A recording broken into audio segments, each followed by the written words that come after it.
სუდანის სამხედროები აცხადებენ, რომ მათ კრიტიკულ მომარაგების მარშრუტზე კონტროლი დაამყარეს ხარტუმსა და ელ-ობეიდს შორის. არმია აცხადებს, რომ მათ 2 დღის მძიმე ბრძოლების შემდეგ ალ-სადარას გზატკეცილიდან სწრაფი მხარდაჭერის ძალების მებრძოლები განდევნეს, რაც შესაძლოა ელ-ობეიდთან ცდომის აღდგენას ნიშნავს. დაახლოებით 9 მილიონი ადამიანი ალყის მსგავსი პირობების წინაშე აღმოჩნდა. წყლის მწვავე დეფიციტით და დრონების თავდასხმებით, მაგრამ ახალი დრონების იერიშები სავარაუდოდ RSF-ის მხრიდან ქალაქს დაატყდა მას შემდეგ, რაც არმია წინ წავიდა. და რადგან ორივე მხარე კვლავ აცხადებს წარმატებებს ჩრდილოეთ კორდოფანში, რამდენიმე ახლომდებარე ტერიტორიის კონტროლის დამოუკიდებლად გადამოწმება კვლავ რთულია. ეს მხოლოდ ბოლო მოვლენაა სანთიანი ომიდან, რომელმაც სუდანი მოიცვა.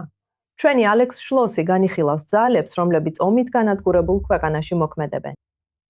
სუდანის სამოქალაქო ომი 2023 წელს დაიწყო, როდესაც ქვეყნის ორი ყველაზე ძლიერი გენერლის ძალაუფლებისთვის ბრძოლა ხარტუმში შეიარაღებულ დაპირისპირებაში გადაიზარდა და მთელ ქვეყანაში გავრცელდა. ერთ მხარეს არის სუდანის შეიარაღებული ძალები, რომელსაც გენერალი აბდელ ფატახ ალ-ბურჰანი ხელმძღვანელობს. მეორე მხარეს არის სწრაფი მხარდაჭერის ძალები, ანუ RSF, პარამილიტარული ჯგუფი, რომელსაც ხელმძღვანელობს მოჰამედ ჰამდან დაგალო, უფრო ცნობილი როგორც ჰემეტი. ამ ორ კაცს ადრე ერთად უმუშავიათ, მათ შორის სუდანის 2021 წლის სამხედრო გადატრიალების დროს, მაგრამ ისინი ერთმანეთს დაუპირისპირდნენ იმის გამო, თუ ვინ გააკონტროლებდა ქვეყანას და როგორ შეიერთდებოდა სწრაფი რეაგირების ძალები არმიაში. საგარეო ჩარევამაც ხელი შეუწყო ომის გახანგრძლივებას. ეგვიპტე ძლიერად უჭერს მხარს არმიას, მაშინ როცა თურქეთმა და ირანმა გავრცელებული ინფორმაციით მიაწოდეს დრონები და სხვა სამხედრო ტექნიკა. RSF-ს ფართოდ ადანაშაულებენ იმაში, რომ იარაღსა და ფინანსურ მხარდაჭერას იღებს არაბთა გაერთიანებული საამიროებიდან ჩადის და აღმოსავლეთ ლიბიის გავლით. თუმცა არაბთა გაერთიანებული საამიროები უარყოფს რომელიმე მხარის მხარდაჭერას.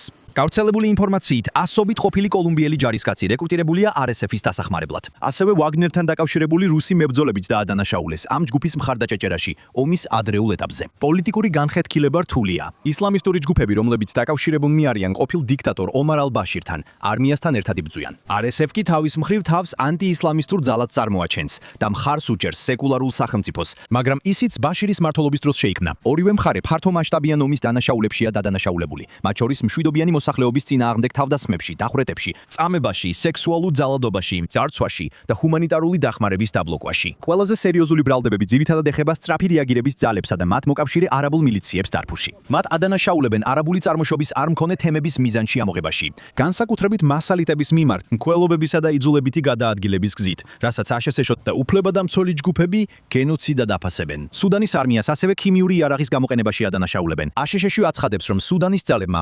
2024 წელს ქიმიური იარაღი გამოიყენეს და მოგვიანებით ამის პასუხად სანქციები დააწესეს. სუდანის ომი საბოლოოდ არის ბრძოლა იმისთვის, თუ ვინ აკონტროლებს სახელმწიფოს, მის რესურსებს, იარაღს და ქვეყნის საგარეო ალიანსებს და ბურჰანი გახდება მისი შემდეგი მმართველი, თუ ჰემეტი.